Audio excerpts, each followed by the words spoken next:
So folks, we are inside building 13 and pouring rain outside, but we are still working on the inside. We've got Nick here, our interior framer.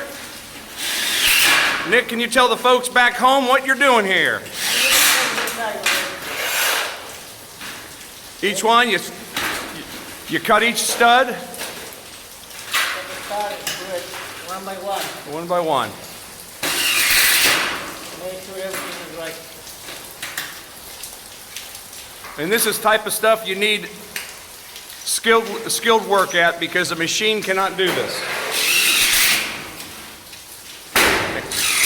And ahead of time, Nick down here and his guys, they snap chalk lines all over. So this will be entrance here, coming into where the bathroom's going to be. This will be bedroom number 2 over here. Here's where all the AC chases come up. And we're going to cut some more studs. Go right ahead. Show them. This ain't Discovery Channel. Fire that thing up, buddy.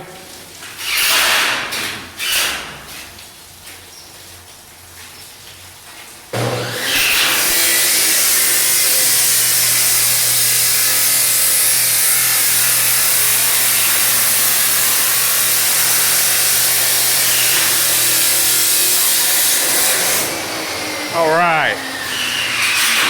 Those are all cut to length, and now we go back and put them all up, one at a time.